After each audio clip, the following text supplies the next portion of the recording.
You're tuning into Geek Speak, a Geek Insider presentation. We're sitting with special guests in entertainment, news, and tech. Sit back and enjoy as we geek out together right now. Good afternoon, everybody. This is Meredith Brea Grant, and today I am sitting with the director of Lucky, Natasha Kermani. Let me drop the card here so we can say hello. Hi, how are you? Thank you for having me. Doing good. Doing good. Now, Natasha, if you want to take the mic for a little bit, just introduce yourself because I've been kind of scrolling through IMDb to see what you've been up to. Yeah, for sure. So I'm a filmmaker. I'm based in Los Angeles right now. I'm originally from New York. Been out here for a little bit. And this is my second feature film, collaboration with Brea Grant, who's also the star of the movie. We're sort of bouncing around between genres. My first film was a science fiction movie. And this is a little bit more straight horror, but not totally. It's still a little bit funky and still sort of blurring the lines. So that's kind of where I like to live, is the space between the genres is really the exciting space for me. Well, like I said, I was kind of scrolling through the IMDb to find out a little bit more information about you. Can you tell us a little bit about Imitation Girl before we get to Lucky? Yeah, of course. So this was my first feature film. I graduated Nyu Film School and right away sort of started working with brands. So we're more commercial work and working with clients and that kind of stuff, and still doing my own creative work on the side as like short films and web series and that sort of stuff. But really we formed a production company and we're trying to, frankly, make money. right out of school, which is a challenge. What do you mean? It's not for the passion? Yeah, the joy of branded content. Yeah.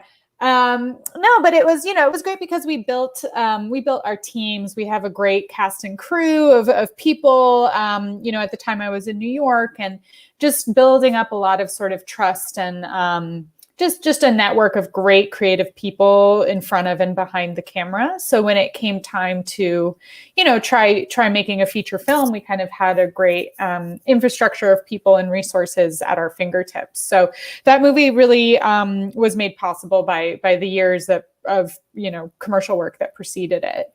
And it was an opportunity to, really come to the feature space and tell a story that, I had sort of pulled together around a very talented actress, Lauren Ashley Carter, who's at the center of the film, and then just some sort of themes and stories that I had been circling for a while, and just put them all in one dish and made a movie out of it. So, yeah, it was great. It was a really great experience.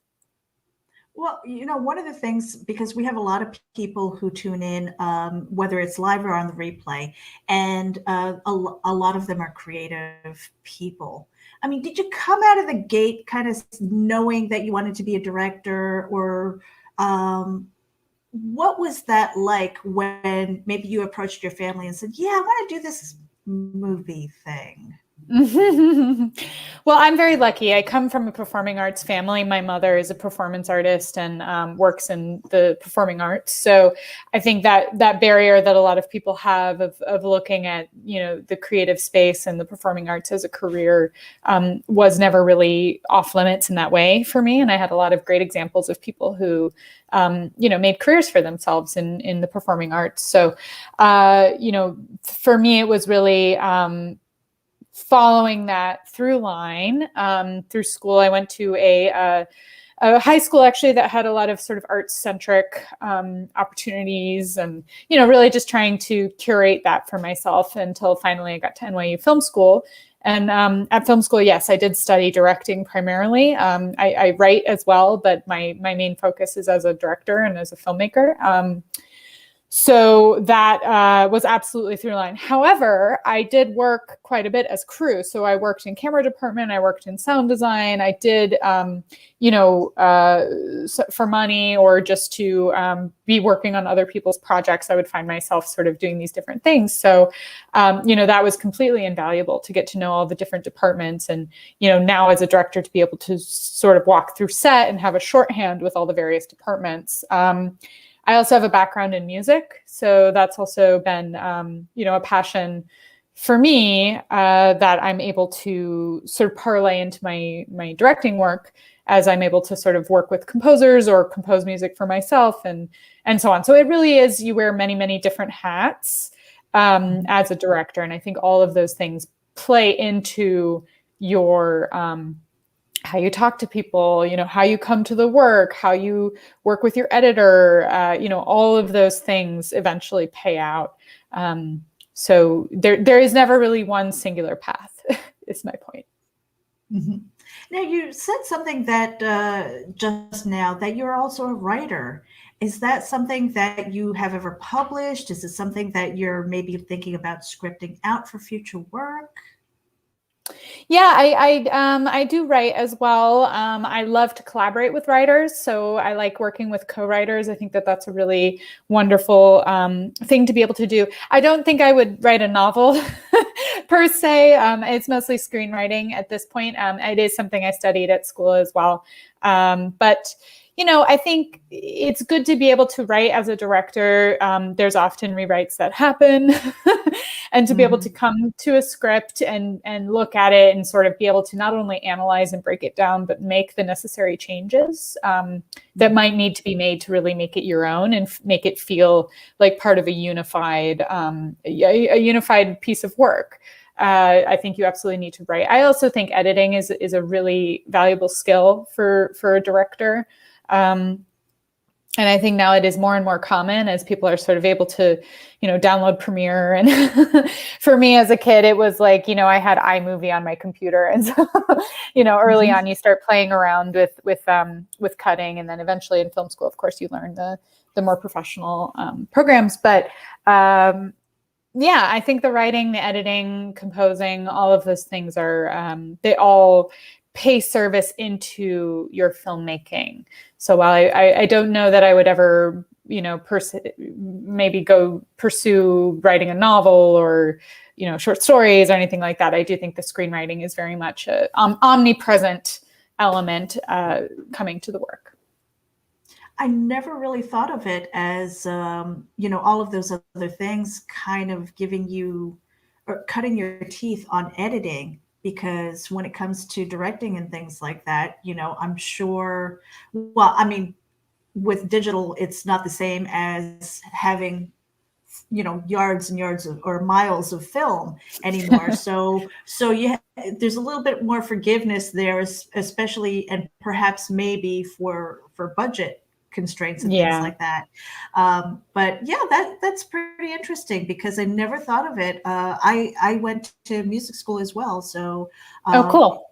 For music education and performance. And it was one of the things that I love to do also is writing. And so for me, the flash fiction, really paring down for the most impactful story in a small space is challenging, but also fun.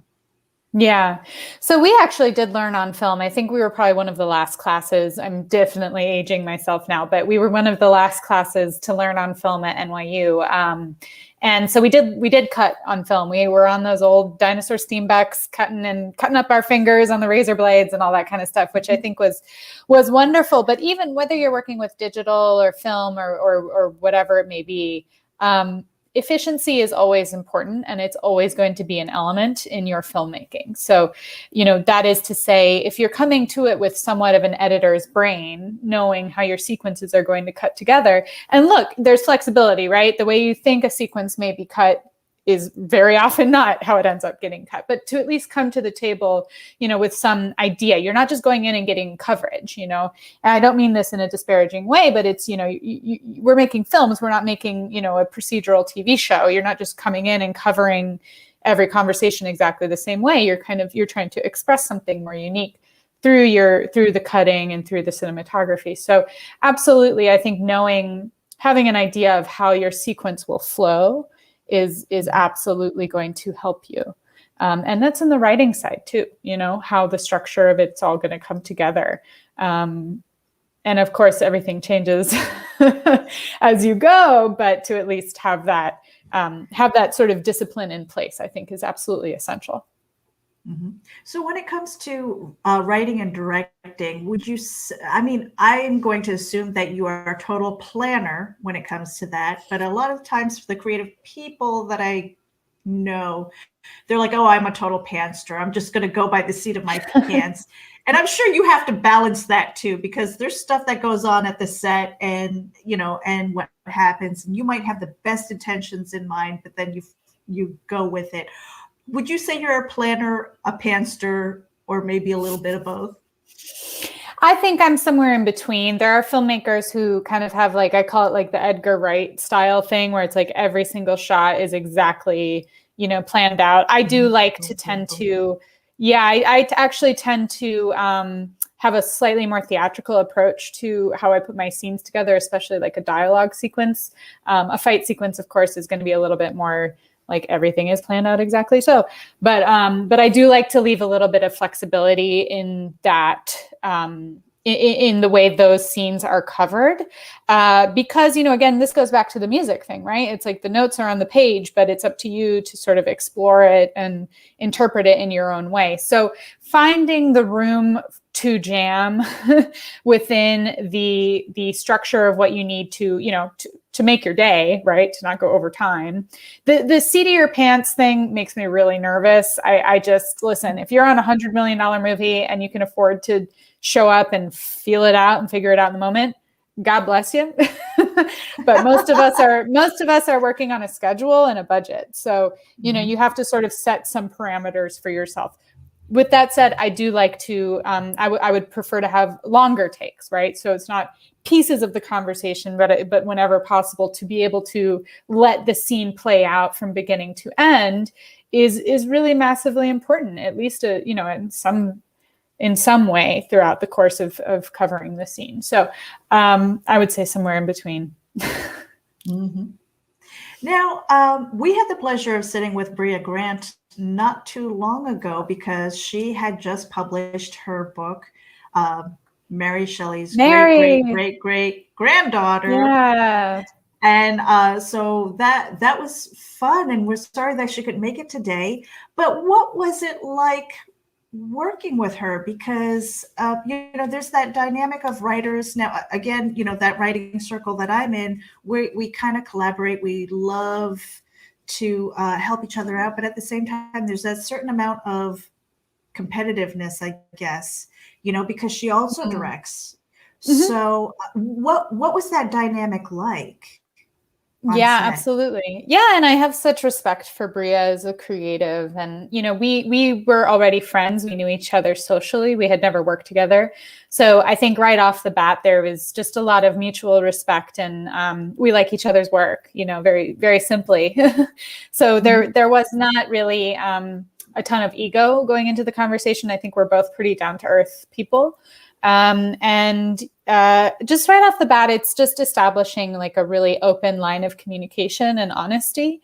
So if there is a concern, right, if there is a disagreement, we talk about it and we work through it. And, there's no, I don't want to bring it up. None of that. It's just a very open line. And I think, again, already having just a comfortable relationship as friends was very helpful for us. And then we could sort of enter into a professional working relationship.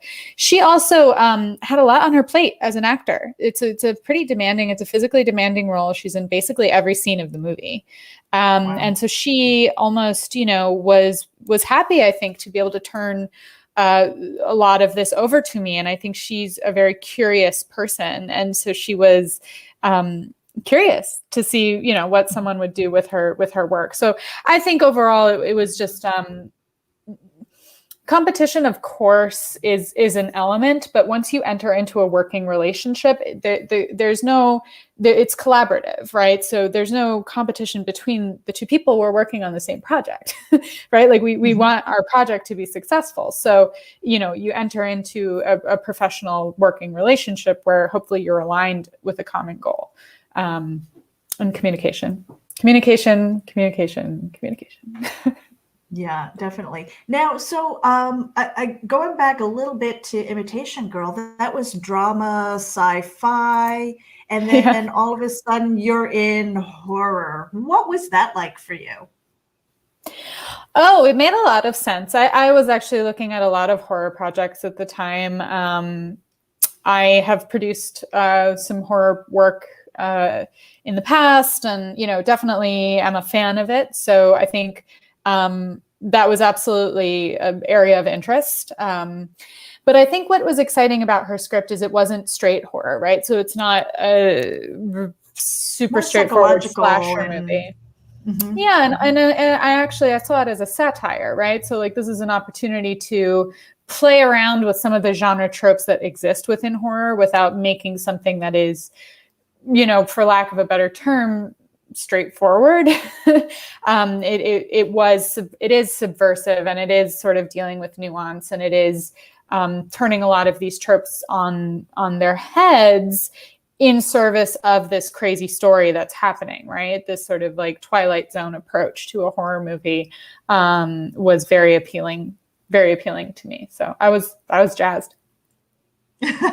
Now, what was it like, with because okay, let me preface this by saying I have spoken to a few actors and actresses who say they love the horror genre because they're like, just dump the blood. I'd rather the gore and the grime and the blood than getting all glammed up and pretty and just like dressed to the what was that like, maybe to just, did you ever have those moments where it might have surprised you, where you're like, more blood, more this?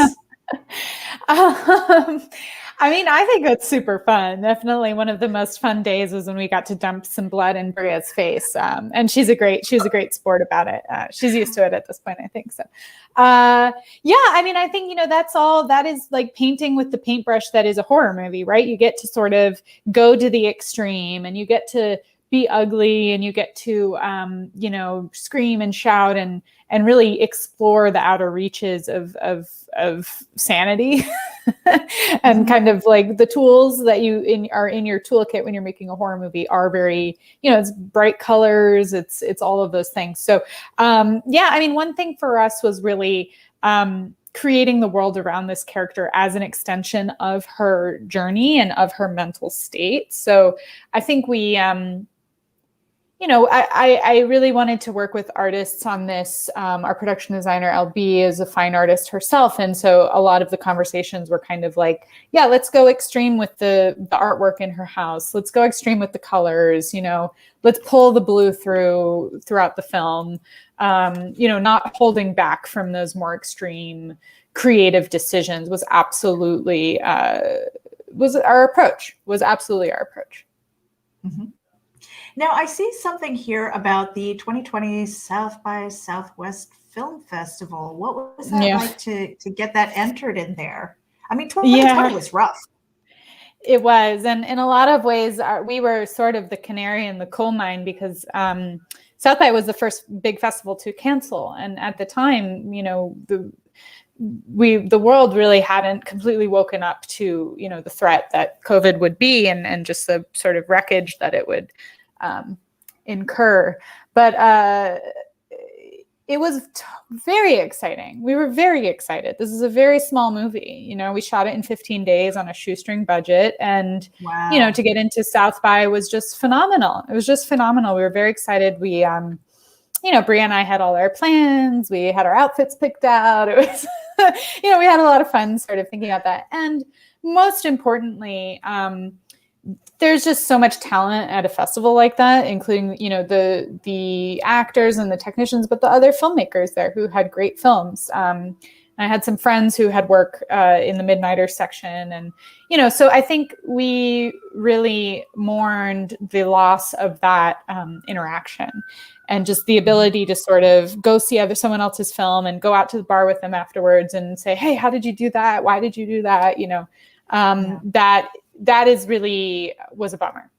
And of course, the world has much bigger problems than our film not going to South by. That quickly made itself clear. But we did sort of have that.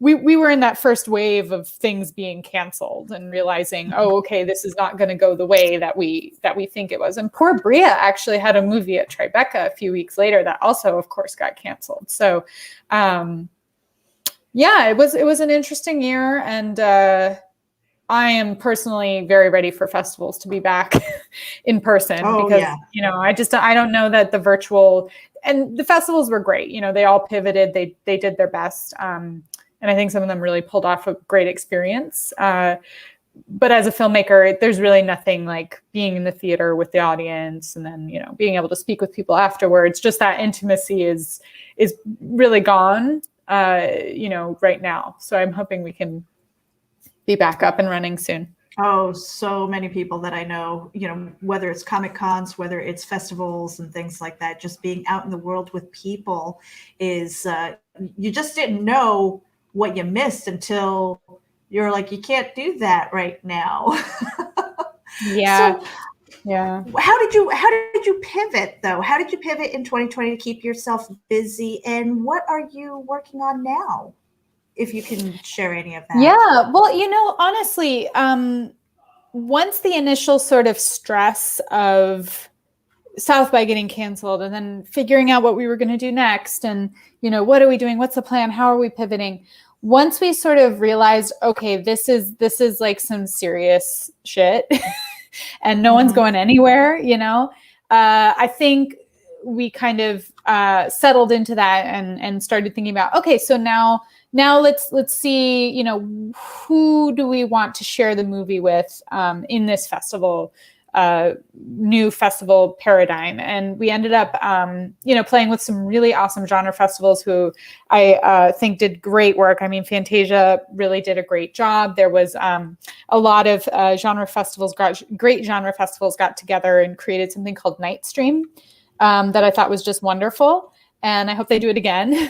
And that was great because we were able to sort of tap into nationwide festivals that, there was Florida, Brooklyn, Washington. It was all these regional festivals who came together and made one big sort of celebration of genre films of 2020. And I just thought that was so smart of them to do. And that was really a pleasure. So, as we saw the festival sort of pivoting and figuring out how they're going to put it together, that definitely helped us feel better about it. We're super excited now to be able to share the movie. It comes out tomorrow, Thursday, March 4th on Shudder, which is going to be great. And so we'll finally be able to sort of share it with everybody, which is going to be great. I think hitting the brakes was good in a lot of ways because it makes you sort of sit back and not be in this constant like go flow that I think a lot of us were in, at the top of 2020. We were in our normal, don't stop, keep going, hustle. And to suddenly be forced to sit still for a few months was kind of good, I think, because it really, for me personally, made me sort of look down at the work at my desk and the stuff I had been looking at and really reevaluating, what do I care about? Like, what are the stories that I really want to tell? What am I drawn to? Am I going down this path just for the sake of going down this path? Because that's not important anymore, right? Like now, if you're going to get on a plane and go somewhere, it better be for something you really want to do. And so I think that has been, that's been really positive. And I think now I'm in a place where all the projects I'm looking at, I feel are unique and appeal to me and really, I can get really excited about each and every single one of them. And that's a really unique, special place to be. Because a lot of times you're just sort of working to work. And that's not really, that's not the vibe.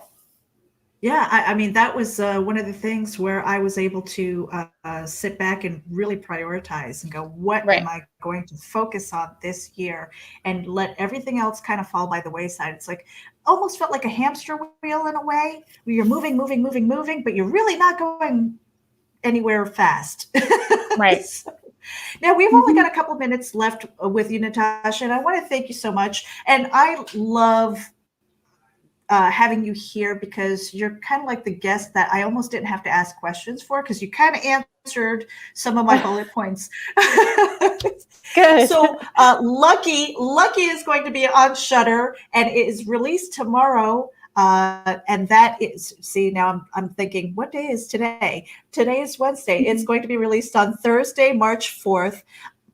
I think they release it at midnight, don't they? Like as soon as I think it's like 12:01. Yeah. Yeah, something like that. So you want to head over to Shudder if you don't have a subscription. Tune in and watch Lucky. Leave a review, definitely. And Natasha, before I let you go, we usually have one last question that we ask our guests. And that is, if you could go back in time and give young Natasha one piece of advice, what would it be? What would my piece of advice be? I think save your money. No, would young Natasha listen to that though? Probably not.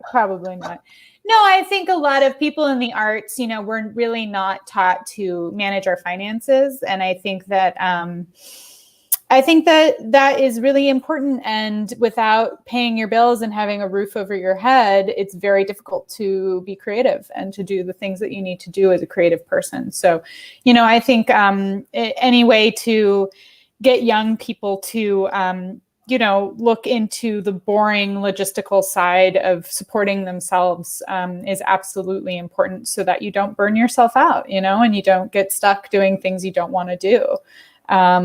And forced to take jobs or opportunities that you don't want to be taking. If there's a way to support yourself in a more meaningful way early on and set yourself up to be, safety.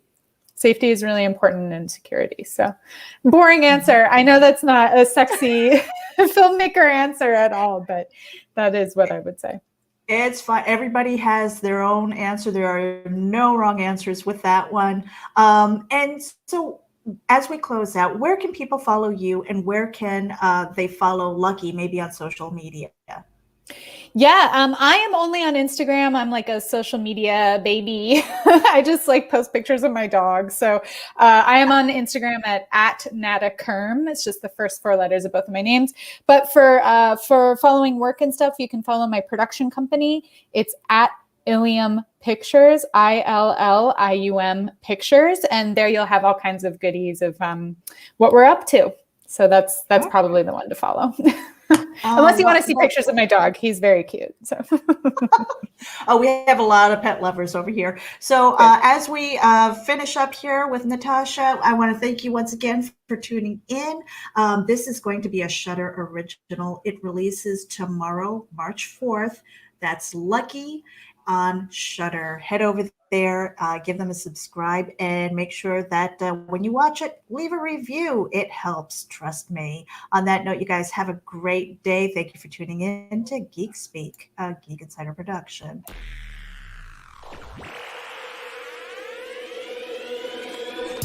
At Geek Insider, we foster relationships with those in the geek sphere so we can give our audience the insider view of entertainment, tech, and more.